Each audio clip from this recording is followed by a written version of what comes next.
você colocou um ponto interessante, que eu também queria a sua opinião com relação a isso, essa diferença entre processos e serviços. Perfeito. Realmente é um ponto hoje que eu acho que precisa ser muito ressaltado, até porque, né, cada vez mais o processo está ficando difícil, caro, né, Perfeito. complexo.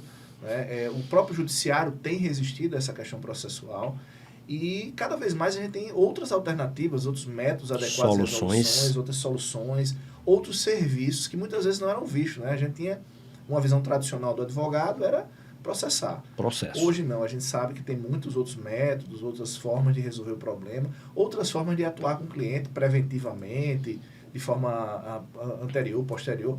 Como é que é isso? Como é que você vê esse elemento de gestão dentro dessa perspectiva? Vou fazer outro corte no tempo, que eu sempre gosto de comparar, porque aí é o que eu descubro hoje, né? E hoje mudanças, lembre-se, meu escritório está em constante evolução. Eu acho que de 2022 para cá, as mudanças foram mais radicais, porque a gente começa a perceber, né? Tem um outro olhar. Vamos para a origem. Como é que se fechava um contrato com uma empresa naquela época? Cliente de partido, como a gente faz essa designação, é muito comum. Ele paga por mês, você atende determinada área, e o que vier o volume de processo, você conta muito processo, dinheiro. É meio que a regulagem do preço está pelo processo. Verdade. O que é que eu percebi? Tem muita coisa que a gente consegue resolver fora do judiciário. Verdade. E muitas vezes, a gente, por que não tinha o costume de resolver? Primeiro, não se tinha a mentalidade, que eu acho que é a primeira coisa. Segundo, é mais difícil cobrar por isso, porque o nosso cliente sabe que processo vale dinheiro. Esse serviço, muitas vezes, ele não vê você fazendo. Ele não vê, é verdade. Eu já tive situação que passei mais de um ano costurando um acordo fora do judiciário e o acordo deu certo.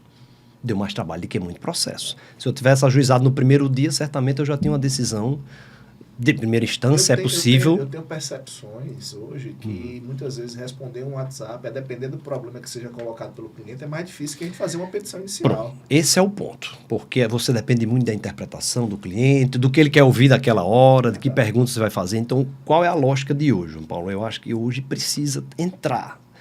O grande problema dentro de um escritório, no meu eu digo muito isso, é a porta de entrada. Perfeito. Quando o serviço chega ao meu escritório, se for uma petição inicial, eu tenho como cadastrá-la como processo. Mas se for a revisão de um contrato, o que é que eu faço? Até 2 anos, isso virava um trabalho no escritório, dava trabalho fazer, a gente tinha reuniões para tratar e esse contrato não era nem registrado em algum momento de entrada ou saída do escritório.